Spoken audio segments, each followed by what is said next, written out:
आ जाएं बच्चों। तो कैसा लगा आपको हमारा ये थंबनेल, जिस पे मेरा एक बहुत चाहने वाला, प्यार करने वाला, मेरी मदद करने वाला स्टूडेंट काम कर रहा है और मुझे ये थंबनेल प्रोवाइड करवा रहा। शुक्रगुजार हूँ मैं उसका। अगर आप हो इस टाइम वीडियो देख रहे हो जो थंबनेल बना के दे रहे हैं मुझे, तो मैं शुक्रिया अदा कर रहा हूँ आपका बहुत ज़्यादा। अच्छा लग रहा है देखने में ये, और ये क्रिएटिविटी का काम है आपका। क्लास नंबर 21 शुरू हो गई है और इसे बना करके हम निकल रहे हैं अब लखनऊ के लिए, जहां हम अपनी किताब के पब्लिकेशन के सिलसिले में जा रहे हैं और बहुत जल्दी आपके हाथों में हमारी वो किताब जिसके लिए इंतज़ार कर रहे हैं बच्चे, इंशाल्लाह जल्दी मिल जाएगी आपको। फ़िलहाल एंजॉय करें आप इसे। एक काम और हमने करा, ये जो 20 क्लासेस हमारी हो गई हैं, हमने ये उस किताब के लास्ट में बच्चों के लिए गिफ्ट के रूप में 20 के 20 प्रैक्टिस सेट लगा दिए हैं वहाँ पे। आप उसे आराम से कर सकते हैं वहाँ से, अभी नहीं जब किताब आएगी। फिलहाल ये देखें आप क्या चल रहा। Wars blank not as a result of a single cause, blank as a result of a combination of causes. तो बच्चों, ब्रेकआउट से बढ़िया तो कुछ हो ही नहीं सकता इस टाइम पे, क्योंकि आप जानते हैं इसका मतलब होता है फैलना। युद्ध हो जाए, कहीं पर लड़ाई हो जाए या बीमारी फैल जाए कोई, तो उसके लिए हम ब्रेकआउट लगाते हैं।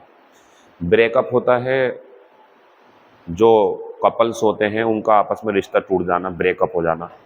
ये तो रोज़ाना ही होता रहता होगा आपका भी। बिलो अप पे जाएंगे तो ये विस्फोट करना होता है या विस्फोट होना, और ब्रेक डाउन का मतलब होता है मशीनरी का खराब हो जाना या इंसान का एकदम से रो पड़ना। तो बता रहे हैं युद्ध छिड़ जाते हैं not as a result of a single cause, यानी कि युद्ध जो होते हैं वो किसी एक कारण से नहीं होते, बट लेकिन बात आती है, सर आपने पहले आंसर बता दिया, क्योंकि नियम है ना इसका। एक तरीका देखो आप, बाकी मैं पीडीएफ तो भेज चुका हूं आपको। तो देखें, wars breakout not as a result of a single cause, युद्ध कभी भी किसी एक वजह से नहीं होते, बट क्यों हुआ ऐसा, क्योंकि ये बता रहा है इस वजह से नहीं होते लेकिन इस वजह से होते हैं, but as a result of a combination of causes, कई कारणों से होते हैं। तो कभी भी अगर बड़े बड़े युद्ध हुए हों तो किसी एक बात पे नहीं होते, बहुत सारी वजह होती हैं, शांत करते हैं, लेकिन फिर भी युद्ध होता है तो बड़े पैमाने पर और बड़ी वजह से होता है। तो अभी तक की लाइन में तो यही चल रहा, युद्ध होने के लिए कोई एक चीज जिम्मेदार नहीं होती, बल्कि, मीनिंग देखो ना, बल्कि कई सारी चीजें जिम्मेदार होती हैं। World peace also depends on A combination of factors. जैसे युद्ध किसी एक वजह से नहीं होते, उसी तरह से दुनिया में अगर शांति बनाए रखनी है तो उसके लिए भी कई सारी चीजें करनी पड़ेंगी आपको। साइंटिफिक एडवांसमेंट, अगर आप सोच रहे हैं कि हम विज्ञान में उन्नति करके युद्ध रोक लेंगे, तो देखो उदाहरण लग गया। Scientific advancement could not prevent the first world war, यानी कि जब विज्ञान उन्नति कर रहा था तो उस समय भी प्रथम विश्व युद्ध को रोका ना जा सका, यानी कि विज्ञान युद्ध नहीं रोक पाया। मोर साइंटिफिक एडवांसमेंट, फिर और ज्यादा एडवांसमेंट हुआ उसके बाद में, could not prevent the second world war, फिर द्वितीय विश्व युद्ध भी नहीं रुक सका। The development of nuclear weapons, अब तो नाभिकीय हथियार तैयार हैं जिन्हें परमाणु बम के नाम से जानते हैं, और भी हैं बहुत सारे। तो the development of nuclear weapons blank, देखो क्रिएटेड लगी हुई है, कुड तो हटाई दो आप क्योंकि थर्ड फॉर्म आएगी। हैव और हैज में और हैड में सुन लो, ये पूरी कहानी आप पढ़ रहे होंगे, प्रेजेंट में लिखी हुई है, वर्तमान के हालात भी हैं ये, इससे बच लो। अब ये दोनों बचे तो बताओ इसका सब्जेक्ट वीपन्स है या डेवलपमेंट है? आंसर हैज आएगा। तो बता रहे हैं the development of nuclear weapons, नाभिकीय हथियारों के विकास होने से, has created an all together new situation, अब तो एक नए हालात पैदा हो गए हैं। अगर अब के युद्ध हुआ तो भयंकर युद्ध होगा, काफी हद तक जो ये पृथ्वी है छलनी हो जाएगी, बहुत ज्यादा इससे नुकसान होने वाला है। ए न्यूक्लियर वॉर विल, एक नाभिकीय युद्ध, अब नाभिकीय युद्ध ही बचा है इसके बाद में, बाकी युद्ध तो लड़ लिए गए हैं। तो अगर नाभिकीय युद्ध होगा तो बता रहा है ए न्यूक्लियर वॉर विल। देखो बच्चों, मैंने पहले भी आपको बताया था, मैं इन पे काम कर रहा हूँ, ये मेरा कंटेंट है। हर किसी टीचर का एक खास कंटेंट होता है कि वो उस पर जोर देता। मैं इन पे जोर दे रहा हूँ, मेरी नज़र में ये इंपॉर्टेंट है एसएससी के लिए, ठीक है ना, हाई कोर्ट वगैरह के लिए। और रिजल्ट लगाते तो इन आता, ये दोनों तो बेचारे हट गए। अगर यहाँ टू होता will lead to the destruction, तो लीड लगा देता मैं। ये यहाँ पे इन होता तो फिर मैं ये लगाता। दोनों बेकार हो गए आंसर, क्योंकि वहाँ पे है ही नहीं वो। बच्चों, माउल्ड का मतलब होता आकार बदल के रूप चेंज कर देना, आकार बदल देना। मीनिंग ही नहीं है कोई इसका, मीन का मतलब है, इसका मतलब ये होगा। तो बता रहे हैं अगर नाभिकीय युद्ध होगा तो इसका मतलब होगा तबाही, और लगभग सभी देशों की तबाही और सभी महाद्वीपों की तबाही। अमेरिका एंड रसिया, देखो पजेस में डू है इस टाइम, कभी आप 10 समझ लो, डबल एस में डू होता और सब्जेक्ट भी प्लूरल है। अमेरिका और रसिया के पास एनफ न्यूक्लियर वेपन्स, इतने ज़्यादा हथियार हैं कि नाभिकीय हथियार हैं कि to destroy the whole world many times over. ये कह रहे हैं अमेरिका के पास में और रूस के पास में इतने परमाणु बम हैं, इतने नाभिकीय हथियार हैं कि इस पृथ्वी को कई बार नष्ट किया जा सकता है। एक बार नहीं, कई बार इस ऐसी ऐसी पृथ्वी को नष्ट किया जा सकता है। England and France also have atomic bombs. अब इंग्लैंड के और फ्रांस के पास भी परमाणु बम है। China and some other powers are not far behind to produce their own atomic bombs.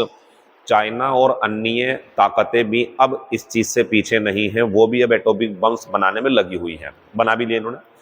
The world situation, दुनिया की स्थिति, हैज़ बिकम, अब ऐसे पैसेज को पढ़ने के बाद में डेमोन्स्ट्रेटिव तो प्रदर्शन करना होता, इसका मीनिंग ये तो बनेगा नहीं बच्चों कि दुनिया की हालत अब ऐसी हो गई। और एक्सट्रीमली भी लगा हुआ है, बहुत ज़्यादा डिफिकल्टी में लगा देता, लेकिन डिफिकल्टी से ऊपर जो इस टाइम तबाही के लिए शब्द है वो एक्सप्लोजिव है, विस्फोटक हालात बने हुए हैं, कहीं भी कुछ भी फट सकता है, कुछ भी हो सकता है, दुनिया तबाह हो सकती है। चौथा आंसर लगा देंगे, आगे बढ़ेंगे बच्चों। लगा ले करो इतनी देर में आंसर, जिन्हें आंसर लगाने होते हैं वो तो लगा चुके होते हैं। क्या देख रहे हो आप इसमें, आंसर लगा लो एकदम से। In spite of the immense pressure exerted by the militants, उग्रवादियों के द्वारा बहुत ज़्यादा दबाव डालने के बावजूद सरकार ने फैसला कर लिया नॉट टू गिव इन, झुकेंगे नहीं। ये गिव इन का मतलब होता है दबाव में झुक जाना। तो सरकार ने मना कर दिया कि हम नहीं झुकेंगे तुम्हारी मांगों के आगे, यील्ड आंसर है इसका। कन्फर्म के साथ टू आती है, इसका मतलब होता है बच्चों नियमों का पालन करना, ओबे। एक्सीड का मतलब होता है बच्चों सहमति देना, इसके लिए सिनोनिम बन जाएगा कंसेंट, सिनोनिम सिनोनिम। ऑब्लाइज का मतलब होता है किसी को मजबूर करना, फोर्स करना, ये इसका सिनोनिम बन जाएगा। आंसर 6 का जो है वो चौथा हो जाएगा। फ्रेजल वर्ब का मीनिंग पूछा इन्होंने। सीज का सिनोनिम बताना। आप सुनते नहीं हो सीज कर दिया गया, सीज हो गया, इस सीज का मतलब होता है रोकना, स्टॉप। एक सीज अलग होता है बच्चों, वो ये है, वो ये था जो मैं कह रहा था सीज कर देना, वो ये था, वो गलत बोल गया मैं। ये सीज स्टॉप करना होता, ये सीज होता सीज कर लेना, जब्त कर लेना। इसका सिनोनिम स्टॉप बनेगा। अगर हमसे एंटोनिम पूछते तो हम इसका आंसर लगाते बिगिन, क्योंकि ये शुरू करना होता है। क्रिएट, निर्माण करना होता है, आंसर लगा देंगे दूसरा। अब कंसोलिडेट का एंटोनिम पूछ रहे हैं, देख लो अगर आपसे हो पाए तो। इसका मतलब होता है बच्चों मजबूती प्रदान करना, मजबूत बनाना। इसका जो एंटोनिम है वो वीकन बनेगा। डेस्ट्रॉय का अगर सिनोनिम चाहिए एक और तो बनेगा एनिहिलेट। बिल्ड का अगर सिनोनिम चाहिए तो बन जाएगा क्रिएट, या इरेक्ट भी बन जाएगा, इरेक्ट। और एक्सपेंड तो बहुत ही बढ़िया शब्द है बच्चों, बढ़ाना या फैलना। मैं इसका ना आपको एक एंटोनिम दूंगा इसका, और ये कॉन्ट्रैक्ट होता है, ये होता है सिकुड़ना, सिकुड़ना, कॉन्ट्रैक्ट, सिकुड़ना। तो कंसोलिडेट का जो एंटोनिम है हमारा वो पहला बन जाएगा वीकन, और आंसर जो है इसका वो दूसरा हो जाएगा। 1 मिनट,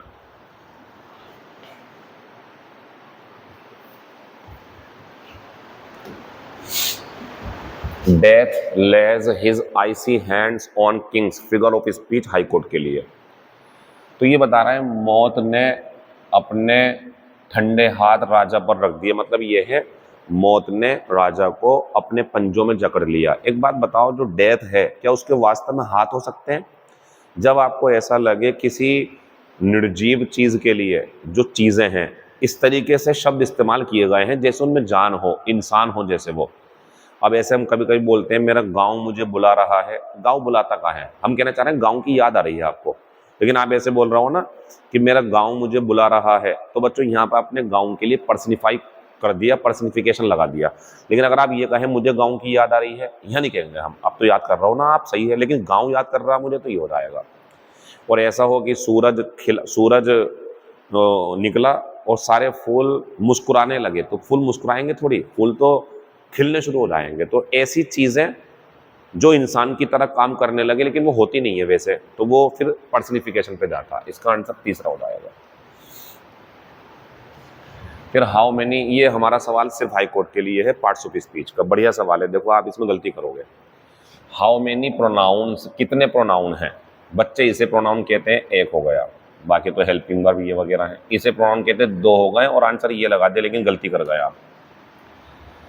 दे भी प्रोनाउन, आई भी प्रोनाउन, और बच्चों ये भी प्रोनाउन है। और सुनो, देयर होता वो भी प्रोनाउन होता, देम सेल्व्स होता वो भी प्रोनाउन होता, यानी कि I, we, you, he, she, they, it की जो लिस्ट बनाई थी आपने, वो लिस्ट में आया हुआ हर एक शब्द, I, me, my, mine, myself, we, us, our, ours, ourselves, he, him, his, himself, सब प्रोनाउन होते हैं, सारे प्रोनाउन है ये। इनके नाम अगर कहेंगे तो बन सकते हैं subjective case, objective case, possessive adjective, possessive pronoun, reflexive case, लेकिन ये सारे प्रोनाउन में आते हैं। आंसर तीसरा लगाना है इसका आपको। अगर दिस को प्रोनाउन कहोगे आप तो फंस जाओगे, दिस क्रॉस वर्ड कंपटीशन, ये नाउन है, वो एडजेक्टिव का काम कर रहा। आंसर तीसरा मतलब चौथा होगा, 3 आंसर है इसका, 3 प्रोनाउन थे इसमें। ये मैं जानबूझ करके find out the correct, find out the wrong करता हूँ, ताकि शब्द ज्यादा पहुंच जाए, ग्रामर ज्यादा मिल जाए, कम क्वेश्चन में ज्यादा मटेरियल पहुंच जाए आपके पास में। ये हाई कोर्ट के लिए ही है, लेकिन इसमें एसएससी के क्वेश्चंस भी आ गए। देखो, find out the wrong pair, गलत डॉलर ढूंढना हमें। पहला आया बिलीफ, ये सोच कि war and violence are unjustified, मतलब युद्ध नहीं होने चाहिए, ऐसी सोच, बढ़िया है। ये होता शांतिवाद, और जो ऐसा सोचता वो हो जाता पेसिफिस्ट, ये सही था, ये आंसर नहीं होगा। दूसरा, अर्जिंग और रिक्वेस्टिंग सॉल्मनली और अर्नेस्टली टू डू समथिंग, बहुत ज्यादा गंभीरता से विनती करना, बार बार कहना कि ऐसा कर लो, इस टाइप से। एडज्योर होता, बहुत बढ़िया है। और अगर ये एबज्योर होता तो ये त्यागना होता, ये अलग हो गया, बढ़िया एकदम। दूसरा भी सही, पहला भी सही, आंसर नहीं होगा भी, आंसर गलत पूछा ना। An unpleasant mixture of loud sounds, बहुत तेज शोर जो कानों को चुभता है, कैकोफोनी होता, बढ़िया है ये। गलत जो है वो चौथा है, बैड और इमोरल बिहेवियर। बच्चों ये तो अच्छा हो गया, वाइस होना चाहिए था यहाँ पे, ये गलत था, और यही हमारा आंसर है, गलत वाला आंसर है, तो आंसर होगा हमारा चौथा। तो ये मैंने कुछ आपकी वर्ड पावर चेक करी, क्या आप इसका आंसर बना पाओगे? चौथा आंसर है।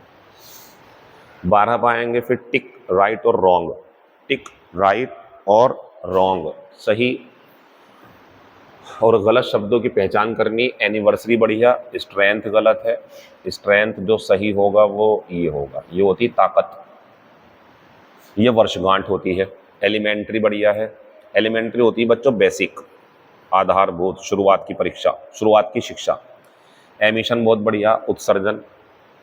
3 सही थे यहाँ पे, 1 गलत था। यहाँ जब आप गलत है ये अटायर, ये नहीं होता, अटायर में डबल टी आता, और ये पोशाक होती है, क्लॉथ्स।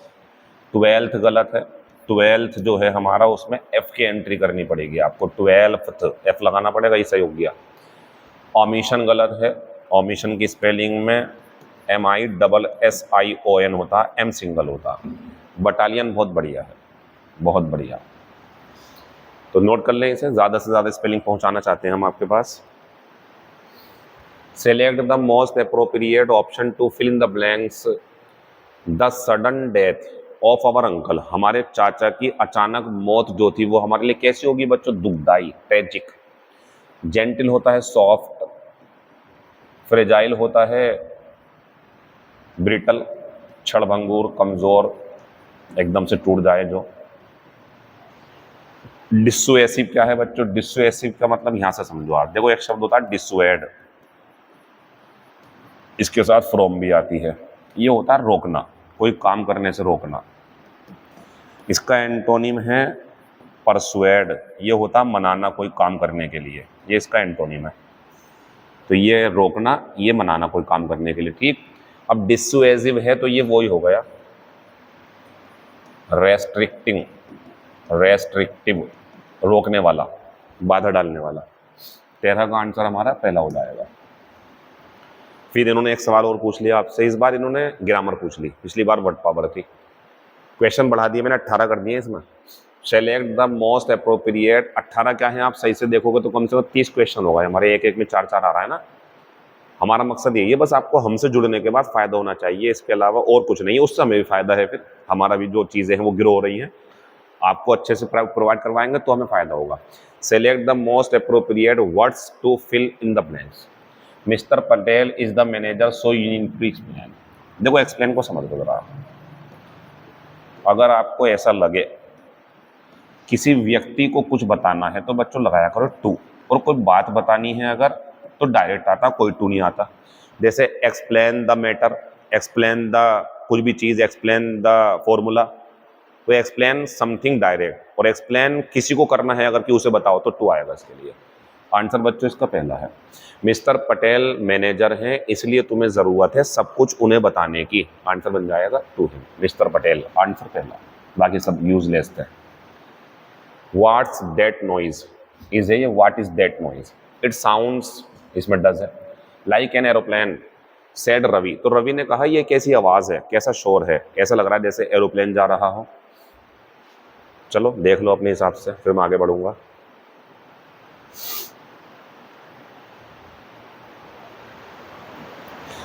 देखो मुझे उम्मीद है आप इसका आंसर ये तो लोगे नहीं, हैव बीन, उम्मीद है मुझे ऐसे आपसे। ये आंसर नहीं ले सकते आप, वजह क्या है? वजह ये है कि इसमें डिमांडेड टू नो नहीं होता, वांटेड टू नो होता।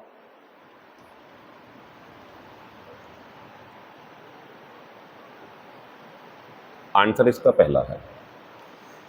बात यहां भी आती है कि सर वंडर्ड भी तो हो सकता है, तो Ravi asked what the noise was, हमें जो सिंपल सेंटेंस है उसका भी ध्यान रखना था। अगर आप ये कहोगे कि सर डेट कहाँ चला गया, तो बच्चों यहाँ पे दा है तो यहाँ पे भी तो दा है, कंपैरिजन करोगे तो आप। 15 का आंसर पहला है, यहाँ आकर के थोड़ी सी अंडरस्टैंडिंग अच्छी नहीं हो रही है, वहाँ बढ़िया है। और मीनिंग सुनो क्या है, रवि ने पूछा ये कैसा शोर था, एडिंग दैट, साथ में ये बात भी जोड़ी कि it sounded like an aeroplane. इनमें और इनमें जो फर्क है वो यही है कि इसमें पूछने का मीनिंग आ रहा, वो क्लोज बन रहा है, क्लोज खत्म कर दिया। पहला आंसर लेना, अच्छा सवाल था ये। Who can count the stars in the sky, अगर इसका मुझसे असर्टिव पूछो ना, असर्टिव बनाओ, तो पता असर्टिव क्या होगा? नोबडी, बस नोबडी कर दूंगा, बन गया assertive. Nobody can count the stars in the sky, full stop. तो जब ऐसी बात आया करे ना, कौन मरना चाहता, तो आंसर बना दे करो कोई नहीं मरना चाहता, नोबडी वांट्स टू डाई। कौन गरीबी में जिंदगी गुजारना चाहता, बना दे करो nobody wants to be poor, कोई गरीब नहीं होना चाहता। ऐसी ये है। कौन गिन सकता आसमान में तारों को, कोई नहीं गिन सकता आसमान में तारों को। ये इंट्रोगेटिव है या असर्टिव है, इसका चेंज है, ये चेंज हो गया इसका। ये आंसर जो है हमारा वो पहला बन जाएगा। पहली बात कैन भी नहीं आता, बीच में वो आना चाहिए था, मतलब सब्जेक्ट। कुड गलत है, और यहाँ पे जो है बी नहीं दिया, आंसर पहला हो जाएगा, 16 का पहला। फिर मैं आया 17 नंबर पे, फाइंड आउट द करेक्ट, एक सेंटेंस और इसके बाद 18 है आज। Find out the correct sentence. तो he asked me, close past में ये वाज होना चाहिए था, बढ़िया हो गया। उसने मुझसे पूछा मेरा नाम क्या था और मैं कहाँ से आया था, ठीक है। वैन वाला क्लोज कंडीशनल होता है, इसमें शैल नहीं आता। व्हेन आई सी हिम, जब मैं उससे मिलूंगा। आई विल आस्क हिम, मैं उससे पूछूंगा, कहूंगा। टू रिटर्न द मनी ही ऑज मी, कि वो मुझे पैसे वापस कर दे जो मेरा कर्जा है उसके ऊपर। अब सही हो गया ये। द बॉय, सही से देखना पड़ के इस आराम से आप, ये हु है। मैंने आपको एक बात कई बार बता दी, प्रैक्टिस सेट चल रहा बच्चों हमारा, तो इसमें डिटेल में तो मैं सॉल्यूशन नहीं दे पाऊंगा आपको, लेकिन जो मैं आंसर दे रहा हूँ ये कंटेंट है हमारा, इसे इकट्ठा करके समझो आप। जिनका सिलेबस पूरा नहीं है वो तो टाइम खराब कर रहा है अपना, जिनका सिलेबस पूरा वो ये बात करो और जहाँ कहीं भी आप पढ़ते हैं अपने टीचर से संपर्क करो कि सर ये सवाल सही है गलत है जो भी हो, मैं तो आपकी हेल्प इतनी कर पाऊंगा ना कि इशारा कर सकता हूँ कि ये होगा। आंसर चौथा सही है। The birds were flying in the same direction weren't they, ये आंसर सही है हमारा, करेक्ट पूछा था। पहले में इज का वाज, दूसरे में शेल हटा दो, इसमें डू आ जाएगा अपने आप, और तीसरे में ये हु होगा, देख लो आप इसे करके। The boy who scored the highest marks is my best friend, वो लड़का जिसने सबसे ज्यादा नंबर प्राप्त किए हैं वो मेरा दोस्त है, आंसर चौथा हो जाएगा। अब ये PQRS आया बच्चों।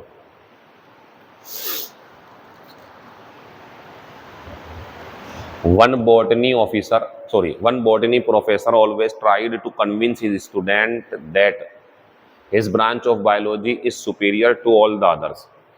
एक वनस्पति विज्ञान के प्रोफेसर हमेशा अपने छात्र से ये कहा करते थे, ये समझाते थे कि उनकी जो ब्रांच है बायोलॉजी की, जो ये ब्रांच है बॉटनी वाली, ये दूसरों से बढ़िया, ये दूसरों से ज़्यादा बढ़िया है। अब क्या होगा? His most persuasive argument, however, came during a laboratory session.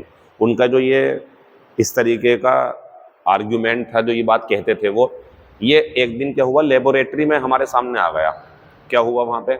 फिर आएंगे बच्चों इसके बाद में आर पे, PR, examining the cells of a pear, एक नाशपाती की कोशिकाओं को जांचते हुए, the professor cut a slice for the microscopic slide, जो प्रोफेसर थे उन्होंने स्लाइस काटी छोटी छोटी माइक्रोस्कोपिक स्लाइड के लिए, and took A bite of the rest of the specimen, और जो वो नमूना था, जो वो नाशपाती थी, उसका बचा हुआ हिस्सा खा लिया। फिर इसके बाद में क्या कह रहा है वो ये सुन लो। Plants he noted never run away और बाइट, जो पौधे हैं ना तो ये भागते हैं ना ये काटते हैं। फिर आएगा हमारा ये, and they don't eat very much, ना ये बहुत ज़्यादा खाते हैं। फिर आएगा ये, you want be doing that in A zoology lab he said, फिर उन्होंने कहा क्या तुम इस तरीके काम, जैसे मैंने नाशपाती खा ली, क्या तुम जूलॉजी जीव विज्ञान में कर सकते हो? अपनी पक्ष में वो बातें कर रहे थे इस तरीके से। आंसर हो जाएगा बच्चों पहला, बाकी बातें कल। Thank you, all the best, see you tomorrow. 2 दिन की छुट्टी के बाद मिलेंगे आपसे, सॉरी 1 दिन की छुट्टी के बाद मिलेंगे। हाँ, मैं 2 दिन ही रह सकता हूँ क्योंकि मैं अभी ये वीडियो बनाने के बाद बस समझ लो निकल ही गया हूँ, लखनऊ में हूँ, तो 2 दिन आपको रेस्ट करना, मतलब रुकना पड़ेगा। इतने पुरानी वीडियो देखो आप। अब हम आपको मिलेंगे सैटरडे में। Thank you, all the best, see you tomorrow.